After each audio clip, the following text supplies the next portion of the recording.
Right there. Okay, my name is Andrew Eckford, and I'm the course director.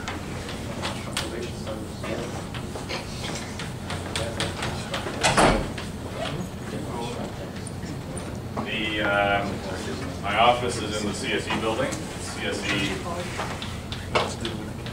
2022.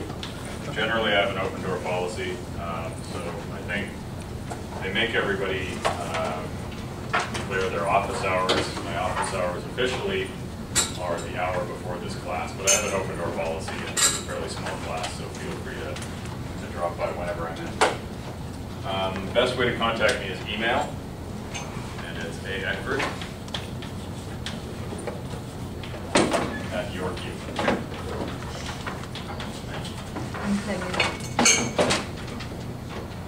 You want that down? Sorry.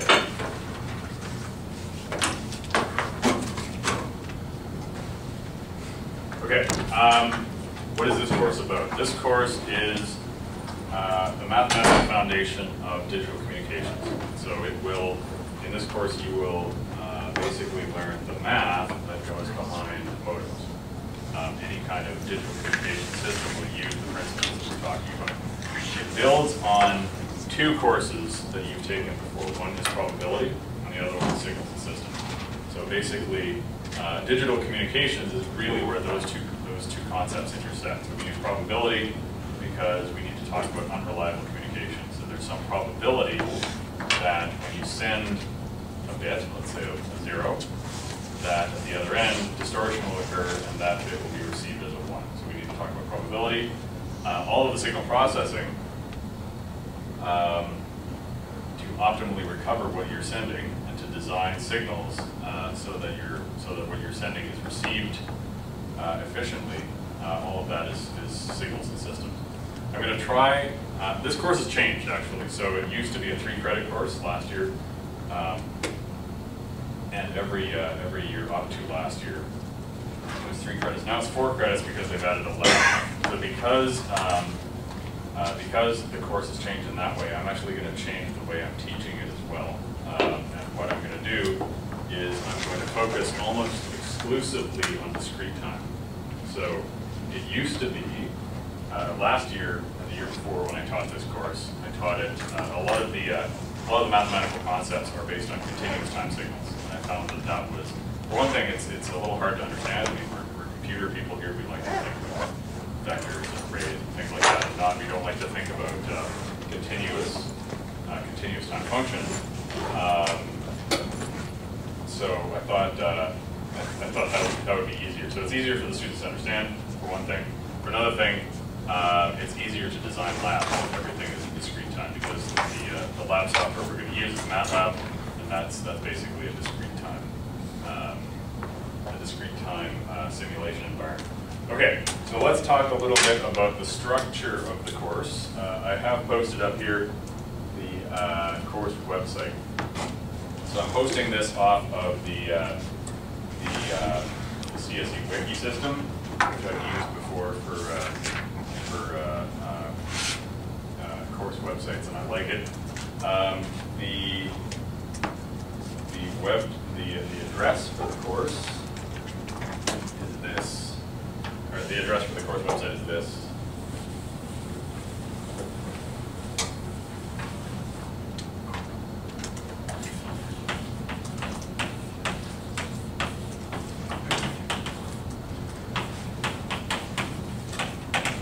The only thing I don't like about the wiki system is that the URLs are hard to remember. Actually, if you write just csc.yorku.ca/course/ the course number, it directs you to this one. So csc.yorku.ca/course?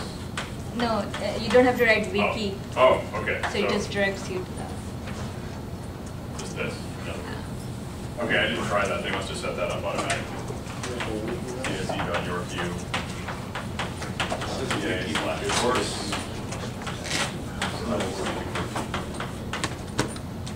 Another easy way, you can go to my website, which is myname.com, so andreweckford.com.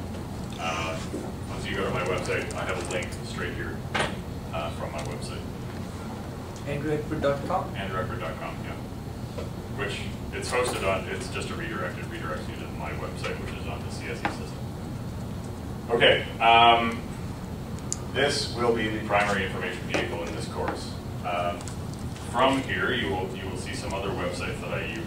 So I'm the kind of guy who likes to use commercially available web systems. I've used them in previous courses and people have really liked it. So one thing that I do, you can see here, here's a feed of the announcements. This is actually an RSS feed because the announcements are hosted on Blogspot.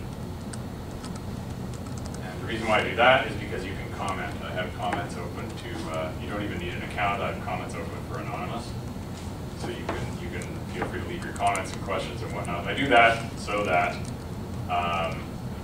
if you feel like leaving, if you think you have a stupid question or something, and you don't really want me to know who's asking it, you can leave an anonymous comment, or if you have something anonymous that you'd like to say, you can do that here.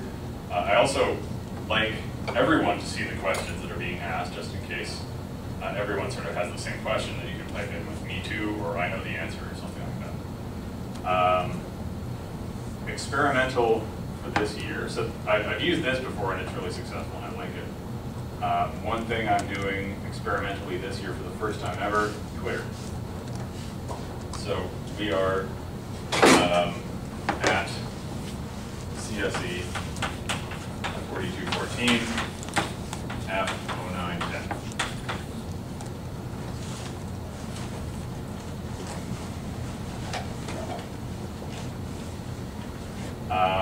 I have frankly not decided how I'm going to split it between Twitter and the blog. So, but I think this is how it's going to work. This is totally experimental.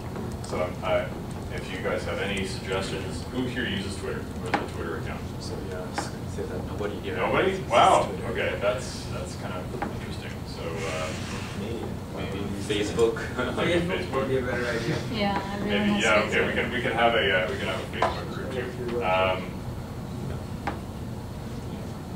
If anyone wants to get on Twitter and give us a whirl, my objective here, when I try new web stuff like this, I like to try it in a small class like this before bringing it to a big class. Like next semester, I'm teaching 1030, and I'd like to do this. I think they'll be more into the Twitter, probably a lot more than we'll have Twitter again. Anyway, we will be on Twitter. The concept with this, and I'm not sure exactly how it's going to work out, but the concept is it's kind of like the blog, except sort of everyone is up here. So in other words, if you have your Twitter out there, you're linking to mine, you're like retweeting whatever it is, what I'm tweeting. You can, if you're working on a lab, for example, you can. It's easy to collaborate. You do what's called a hashtag. Basically create a tag, and anyone else who's doing the same thing will use that same tag, and you're all sort of automatically grouped together. So you can all have this sort of ad hoc automatic discussion where you collaborate on whatever you're working on, be it labs, studying for midterm, studying for quizzes, and whatnot. Okay. I'd really encourage you, because this is experimental, I'd encourage you to get on this and give me a hand with this and give me some feedback and tell me what works and what doesn't. So it's trivial to sign up. So please, I'd really appreciate it if anyone would do that, or as many of you as possible would do that. Okay. Another thing I do, you may have noticed the video camera in the corner. I do YouTube, so that'll be set up. Hopefully, let me say this: YouTube, it's great for video sharing, but it's a big pain to format the video to post. I usually like to post the videos of the lectures within a week, but there's no promises. Sometimes it doesn't work. Sometimes I can't be here with the camera, so basically use it at your own risk. In other words, if a video doesn't get posted, don't blame me. So it's your responsibility to come to class. If you don't, YouTube may be there, but you can't rely on it.